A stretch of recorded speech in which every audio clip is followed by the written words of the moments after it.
This is a quick update on some of the things happening this week and what you'll have to look forward to during the session. The governor and others have said the budget is going to be a priority, and with a $1.1 billion deficit, it's going to take a lot of work on the DFL and the GOP side to get that budget deficit resolved. Governor Dayton has made no secret that he'd like to see a fairer tax system take place up here, and so he's going to work hard to get his agenda passed in this DFL-controlled legislature.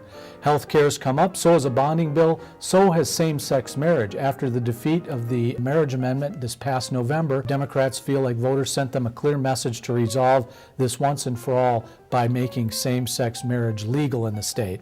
Of course, there's always education, and with $1 billion being borrowed from education and needing to be paid back, that's also going to be on the agenda. Look for that stuff. Earlier tonight, we had Representative David Fitzsimmons on the program, along with Representative Mike Beard, two Republicans Fitzsimmons is a brand new legislator. Fitzsimmons is from a farm community, brand new.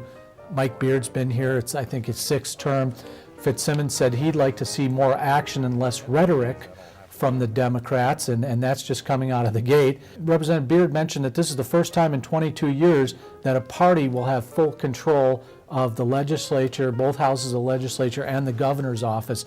So he's not sure what they can get done. But then, Paul Gardner, you mentioned something very interesting, and that is the margin of power in the House and Senate. In the House, it's 72-60 with two open seats. The Republicans could actually swing some votes on key amendments, or in committee could turn some things back. So I think Democrats are going to be very selective and very particular about the things that they bring forward.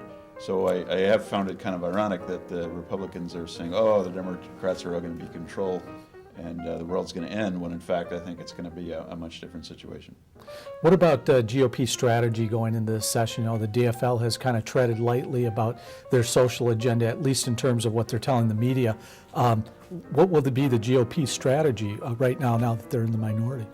My guess is the GOP is going to wait a little bit, even though the session has started and the election's 2 months was 2 months ago. Democrats have only had the chance to meet as a caucus maybe 2 or maybe 3 times. They haven't had a chance to really see how quickly they want to move on certain things. Everyone's getting their committee assignments and looking at their whole agenda for the session. So I think all of us are going to have to hurry up and wait for a few more weeks. And what's one thing that you think that voters, viewers, people out there in the public should look for early in the session to maybe be accomplished or discussed or talked about? What do you think is going to be that one thing, and will there be any surprises? Yeah, as a former legislator, knowing my DFL colleagues that I used to serve with, I would say healthcare would be very quickly. They have to make a decision very quickly on comporting federal and state regulation on complying with the Affordable Care Act and setting up the healthcare exchanges. I'm sure Representative Huntley and Senator Lurie have got plans already for what that legislation have to do it, and they have to act early. Yep. So they can't wait until May, and I would say you're going to get all Democrats on board with that. And there's certainly a lot of contention with the Republicans on that issue, Obamacare. I think Democrats, I think, would be unified on that issue. There are no outstanding legal questions, and I think some of the social and other fiscal issues will be the ones that will be more controversial.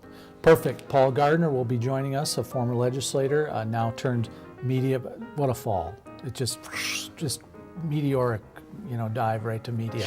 No, he will be joining us from time to time to add commentary to the program and to also guest host.